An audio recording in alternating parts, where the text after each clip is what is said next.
une femme ivoirienne dans le RERD en direction des Goussainville s'est fait gifler par un esprit invisible dans le train et elle a perdu l'usage de sa parole jusqu'à ce jour. Elle ne sait pas quoi faire. Histoire mystique.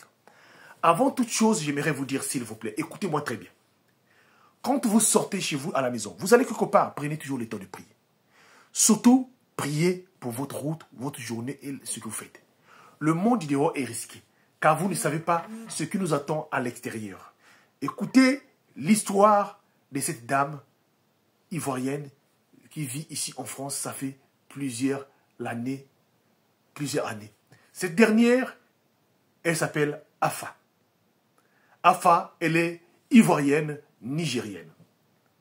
Son papa est ivoirien, sa maman est du Nigeria. Afa vit en France, ça fait beaucoup des années. Elle vit à Goussainville. Et tout s'est passé très bien.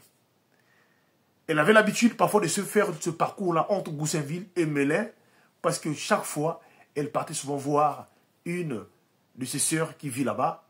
Donc, alors, dans le mois, elle pouvait partir au moins 1 ou 2 fois là-bas pour aller voir sa sœur-là.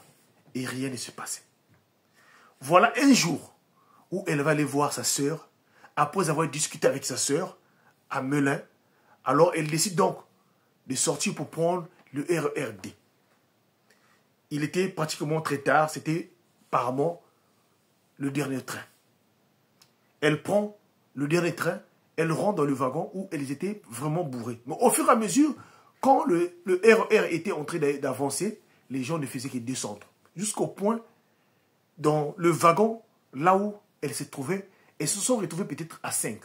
Mais chacun était à son côté, comme vous le connaissez dans les trains. Chacun était à son côté. Voilà pourquoi il est important quand vous rentrez dans un métro, un train, asseyez-vous toujours là où il y a des personnes. Alors voilà comment la jeune dame assise là, quand le train et le RER est en train de partir,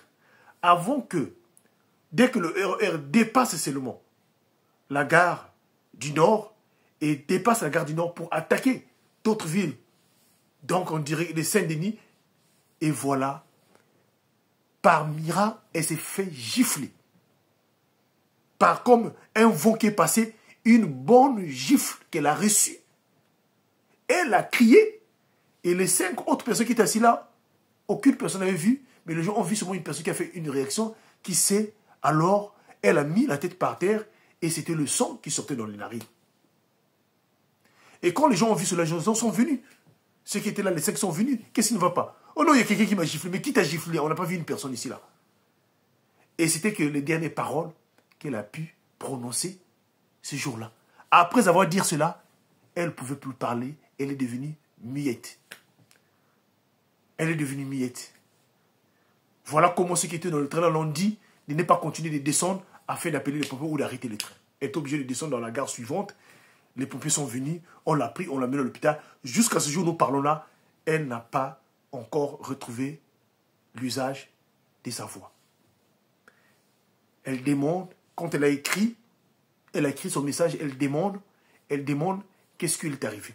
Elle est allée partout, aller voir les prêtres, aller voir tout. Aucune personne arrive à la expliquer qu'est-ce qu'elle a eu. Est-ce que le problème est sorti de sa sœur, là où elle venait, de sa famille, ou dans le RERD? Voilà. Si vous connaissez la réponse, écrivez selon cette histoire-là, afin qu'elle-même, elle puisse vous suivre et comprendre qu'est-ce qui lui est arrivé. Que Dieu nous bénisse. Surtout, priez sans cesse. Et s'il vous arrive ce genre de choses comme ça, rapprochez-vous auprès de Dieu, s'il vous plaît. Et surtout, priez sans cesse. Ne sortez jamais sans avoir prié. Que Dieu vous bénisse. Merci.